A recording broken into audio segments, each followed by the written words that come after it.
All right, quick question. If you want a sports car that is relatively affordable, fast, practical, it's got 4 doors, can carry people, decent trunk space, reliable, has a turbo engine so that it's tunable, looks pretty good, what are your options? Well, for me, the option is pretty simple and straightforward. It's this right here.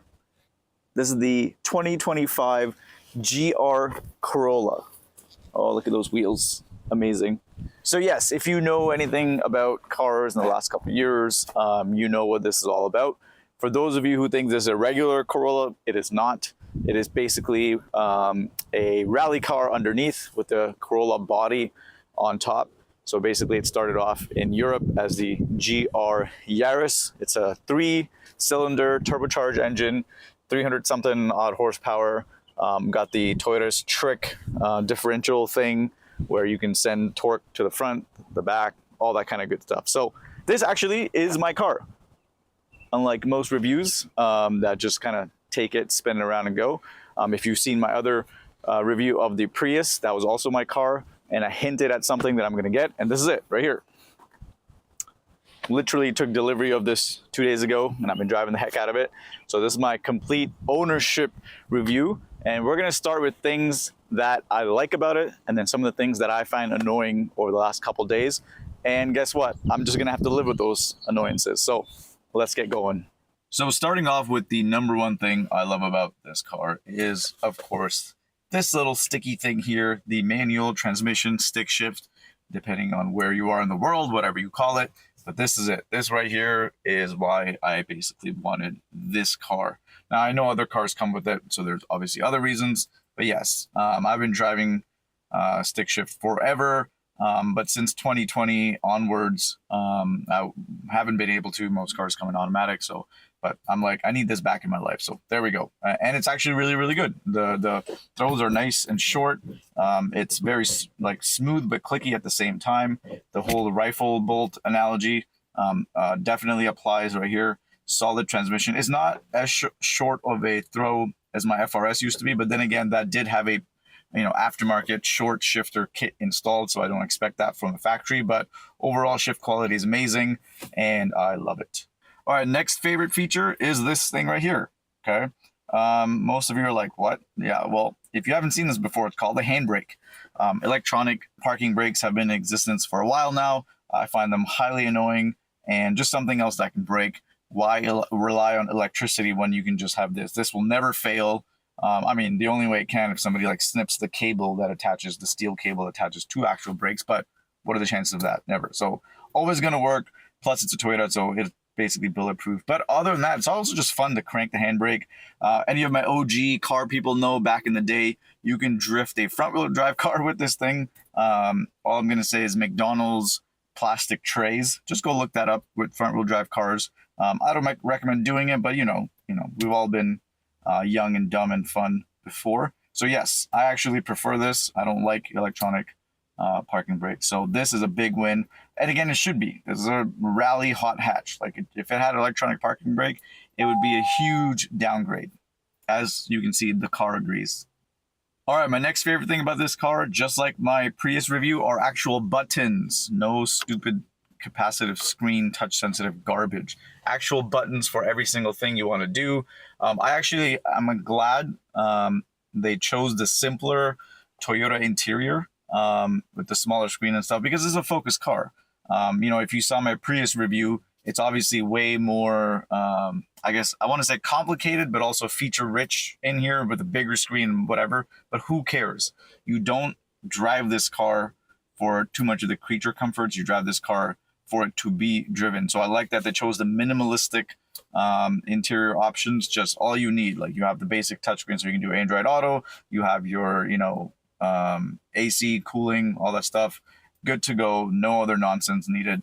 Less things to break, more focused on the road. All right, another favorite feature is this little dial right here, where you can go from normal to gravel to track.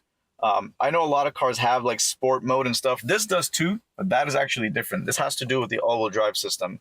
So those who don't know, normal mode means you get more torque. I believe it's either torque or power, but either way, you get more oomph up front to the front wheels and less to the rear. So handles more like a front wheel drive car. If you turn the dial right like this to gravel, then you get 50-50 on front and back. And then you push track, and that's when you get the handle characteristics of a real wheel drive car. So you get 70% in the back, and I believe you get 30 in the front. Now, I haven't been able to track this car in order to feel the differences, but I can feel a difference from normal to track. Big difference. From normal to gravel, I haven't been able to push this car hard enough, also because it's new and it hasn't been properly broken in. They will say at the dealership that a car comes pre-broken in and you can just day one have fun. I'm gonna not do that.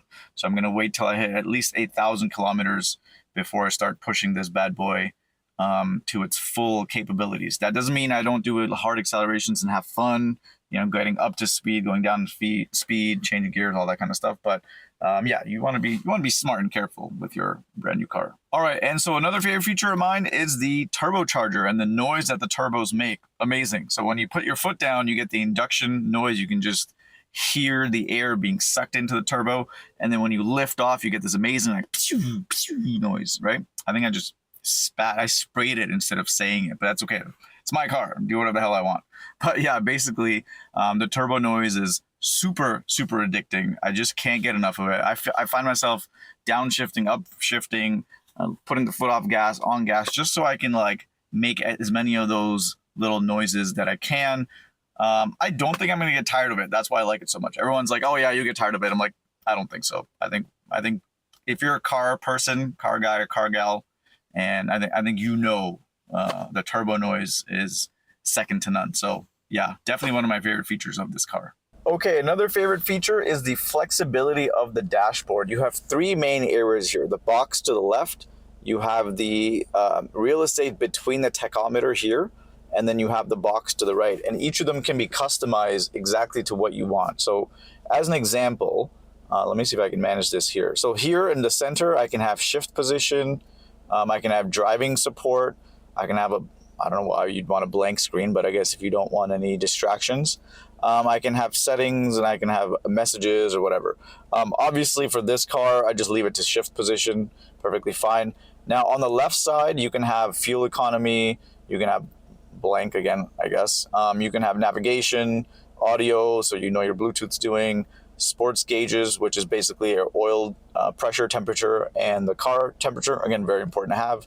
And then you can also have the turbo pressure. Now the cool thing is once you have it all set, you can have three different like presets. So basically now if this is my preset 3, which is like, you know, if I want to do, this is like my track focused setup. So on the left you have all the oil pressure and the car temperature. On the right you have the G-forces and then the shift position here. But generally so far I like having the oil temperatures on the left, and then that one I haven't decided what I want. So I mean, as an example, what can we do here? Let's see. Okay, so let's start at the top. So you can have fuel economy, which I mean, in this car, who cares? You have your driving support, you have navigation, you have driving info, you have your trip, and then tire pressure, which is probably what I'll end up using. But you also have your all-wheel drive info, like, you know, are your tires slipping? Are they doing this and that? And then you have your G-force meter. So yeah, again, very customizable. So another feature I really like is the fact that this car has a rear windshield wiper. I don't know why the Prius doesn't. I think it really, really should. It's a huge L on Toyota for that one. But I just, you know, ever since I had my, what's that, CHR, I used to drive that. I think it's called CHR. Yeah, it's like an SUV looking thing. That one had it.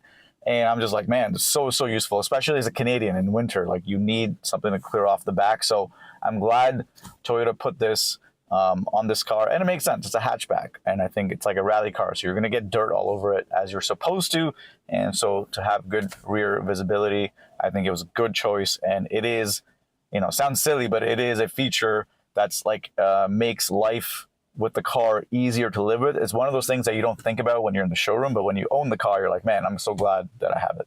And I do want to give a special shout out to these seats here. The GR seats are actually really, really good.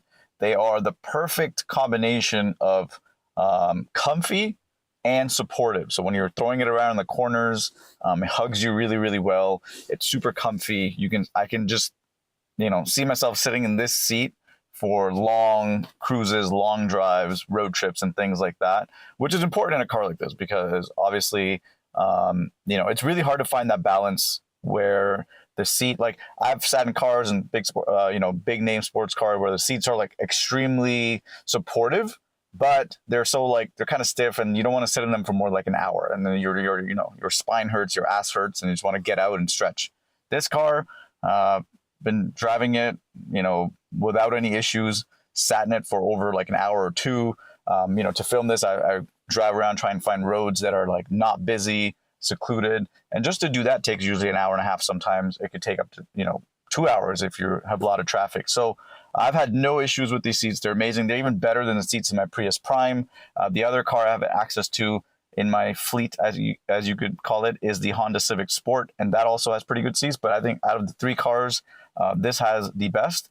Okay, now let's talk about some of the annoyances. I don't think I have anything with this car in terms of things that I hate.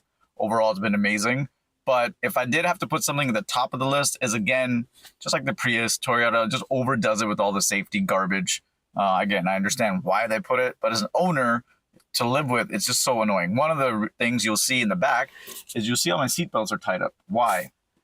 For whatever odd reason, I don't know, maybe it's a bug in my car that I got to get fixed or I got to get them to take a look at, but randomly it'll just think that the rear, it'll think somebody's in the rear seat basically, and then it'll just chime and it just will not shut the hell up. Like bing, bing, bing. And like it wants somebody to put on a seatbelt, but you look in the back, there's nothing there. Sometimes I know people have like bags in the back with like maybe have some groceries and then it'll detect that that's a person. So number one, it's a stupidly dumb sensor that relies on weight and doesn't even know that, hey, 10 kilograms is not an actual person, or it may think it's a baby. I don't know. Either way, it's stupid. And I wish there was a way to just completely turn off all of it. The dealership will not do it, but they understand my frustration. So, when it comes to that, basically you can turn it off yourself by relying on other third-party sources. I'll give you a clue. Has to do with the OBD port. That's all I'll say. But yeah, basically, oh look, another bing bong, right? But yeah, it just gets very, very annoying. So I tied all the seatbelts there so it thinks that's always buckled up, and now it's finally shutting the hell up. But yeah, it's super, super annoying. Day one, I got the car, and all of a sudden, like it was binging and bonging. Even the front seat sometimes it'll be like, oh, tie your seatbelt, then it'll go bananas. Toyota, if you're listening, 1 or 2 warnings, fine, but after, like, leave us alone. Okay, the next thing I don't really like that much is the engine noise. Now you might be saying, wait a second, I thought you just told us that you love the turbo noise. That's right. I love the turbo noise. I don't like the engine noise, especially at lower speeds and RPMs. It literally sounds like a tractor.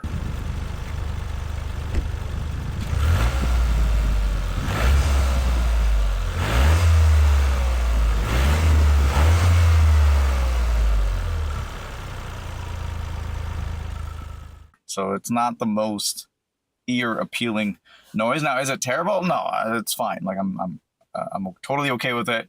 But in fact, anything low speed, this car it hates it. Like this car it's an impatient car. Anything to do with low speed, slowness, it just does not like. It doesn't like it doesn't like the gears being changed at low speed, the clutch engagement at like low speed. It doesn't make the right noises at the low speed. So, I mean, the only way to fix it is to go nice and fast. So, I mean, maybe is that really a bug or is it a feature? I don't know. Okay, so the next thing that's not the most ideal is, although I love that Toyota put buttons on the steering wheel, I don't think they are in the right spot. They're just not ergonomical, especially coming from my Prius review. You will see I'm referencing that a lot. That's because they did so many things right. The Prius wheel actually is better to hold on to, and I find it's a better sport wheel than this one, which is crazy to think about. But if you actually have a chance to drive it and use it, you'll see what I mean. On the Prius, all the buttons are laid out in a vertical fashion. Now, I'll give you a clue. You're not going to know this unless you live with this car. So as I'm driving the Prius, right, hanging onto the wheel, taking fast turns, if I want to do anything, look at where my thumb goes. It's normal to hang on to the wheel with a tight grip and do this. Like I'm hanging on tight. I can fully control the wheel. Anything to do with here is fine. Now, when I'm driving this car and I'm taking a corner, one of the main buttons that I use a lot is the track forward and back because I want to, switch song, listen to music. Look what I have to do in order to fast forward the track. I literally have to push my hand away so I can attach this button. Or if I want to do this, you'll see what happens to my fingers. Like I'm grabbing tight and I have to get a loose grip. So I lose grip over the wheel when I want to change track. Same thing on this side.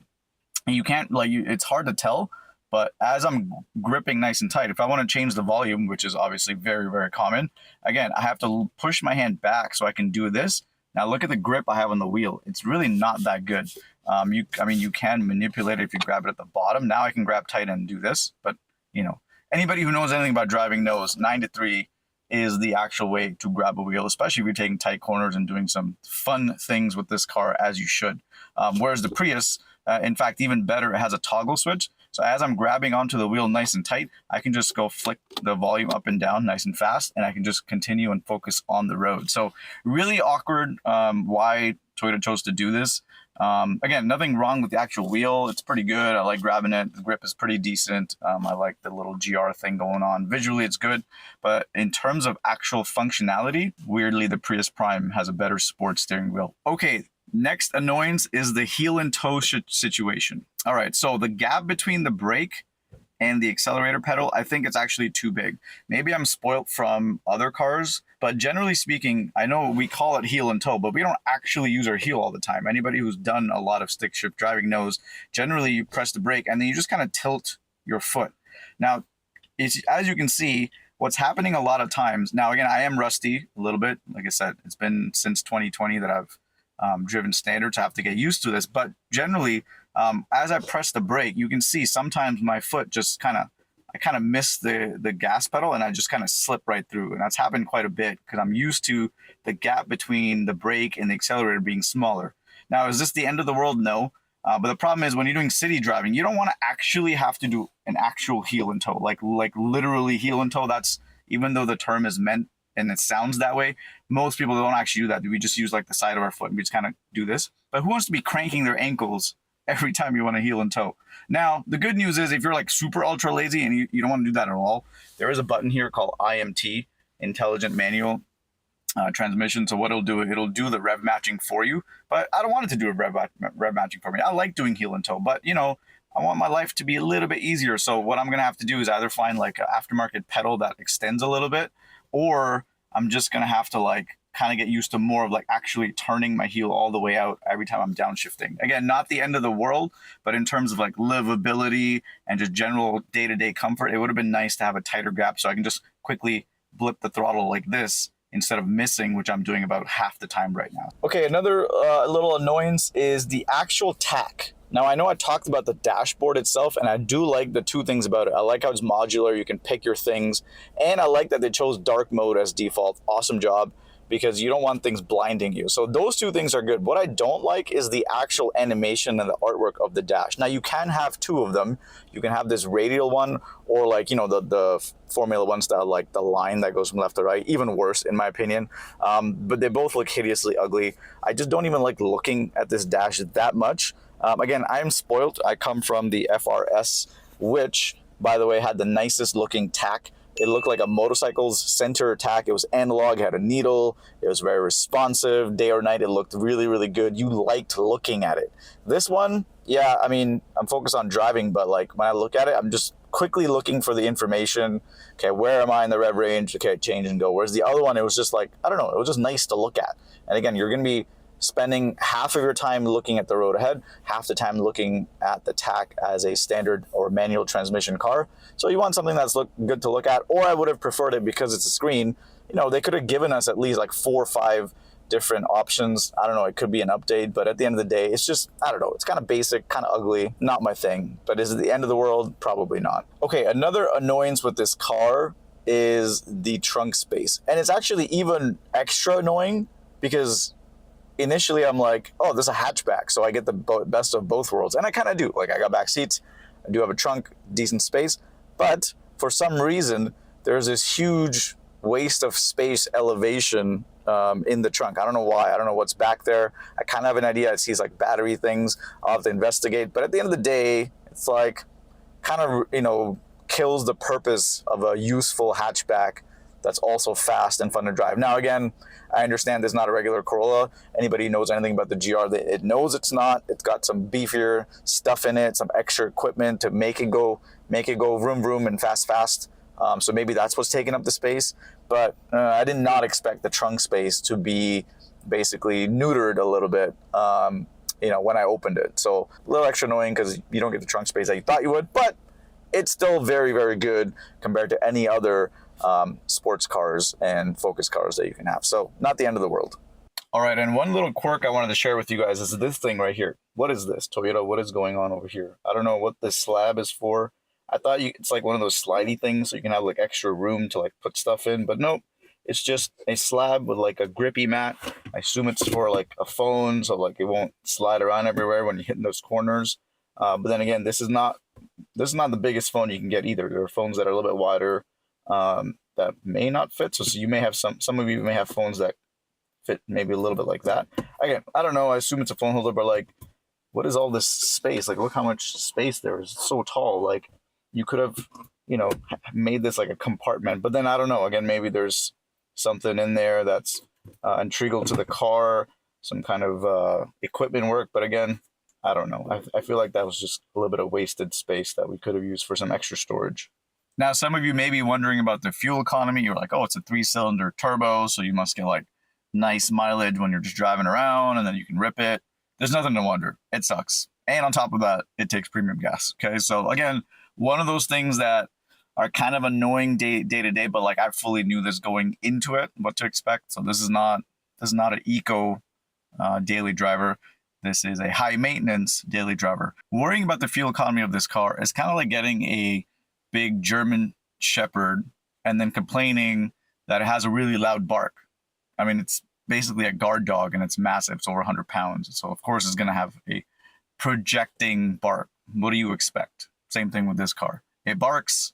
It eats a lot of fuel, needs to feed itself all the time, and it'll only take premium. So, all right, let's talk suspension and comfort really quickly. If you are planning on getting this car, usually if you're going to get a sports car, it is expected that the ride's going to be a little bit firmer, a little bit rougher. But the reason I caution you guys is because it has the word Corolla on it. So most people think it's like a hopped up Corolla. So the comfort of a regular Corolla with like a, faster engine and blah, blah, blah. No, okay. If you've never had a sports car or experienced it, I mean, hopefully you have. But yeah, the ride, I mean, there's just no two ways to put it about it. The ride's firm, okay? The ride is firm. It's stiff. It bounces all over the place. You'll feel every single bump, nook, and cranny in the road. Now, I don't have an issue with that. I fully expected that. Again, I'm coming from an FRS GT86, and those things were tuned pretty stiff. And if you want to be taking turns and doing the thing that this car is good at, which is handling, there's just no two ways about it. You got to have stiffer springs. So, be advised if you're going to get this for comfort. It's a great everyday driver, but honestly, I literally drove my Prius Prime yesterday for a quick little, trip to get some lunch with a friend, and I felt the difference. This is like one of those soft, cushiony sofas where you just sink into it. The suspension just soaks up everything, and it's like, it's kind of like scraping off butter that's warm. So you take your knife, you know how that feels, like nice and smooth, versus butter that's just out of the fridge and it's rough, and you try and scrape and it's like, it's all bumpy and shit. So yeah, that's this car. This car is butter, but like butter out of the fridge. The Prius and other economy cars are usually like butter that's like room temperature, and it's like nice, smooth glide. I don't know if that analogy sticks, but it is what it is. So final thoughts, completely in love with it. In fact, I may be a little bit biased because I was so excited to get this car, because initially when the GR Yaris was announced in Europe, they also announced that they will not be bringing it to North America. And I was like, WTF Toyota, like, what the hell are you guys doing? Why would you not? Like, it was an immediate, take my money kind of situation, right? And so they listened to all the outcry. I was one of the Karens, all the Karens who sent Toyota angry emails saying like, yo, what the hell, get your shit together, like bring this car to North America, we will buy it. I was one of those, so I'm actually just happy that they listened. So when they announced the car in development for North America was going to be the Corolla version, which is a little bit bigger, a little bit more spacious, a little bit more practical. I was like, yeah, sold. Like that's it. That's my car. And again, I've always wanted a manual for the longest time back in my life. So, you know, take that with a grain of salt. Definitely biased over here. But yeah, it is everything I wanted it to be. It's a sporty car. It's stiff like I expect it to be. It's you know, at low speed it does make ugly noises. So I'll solve that later, maybe with an exhaust or something. But it wants to be driven. It's a Toyota, so hopefully it'll just, you know, go and go forever.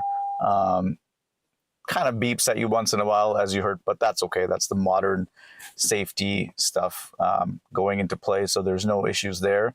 Yeah, and I just can't wait to put, like, you know, as many kilometers on it as I can, or as my wallet will allow, as much premium gas that it can suck up. And then maybe in the future, maybe in about 3 years time, when the, you know, warranty starts to run out or whatever, I have to look up exactly how many years it's on it, but that's when I'll start to like look at modifications, making a couple tweaks here and there. Right off the bat, I already have a couple ideas of what I want to do, but before I do that, I am going to be putting out more content for this car, taking it on road trips. So if you guys have any questions about it, or if you've taken delivery of yours, I would love to know in the comments what you thought about it. And if you found this video helpful or somewhat entertaining, a little like and subscribe would really help. And if you like my style of reviews, I am going to do more, although, you know, I can't keep doing reviews by buying cars because I'll go broke very fast if I'm not already.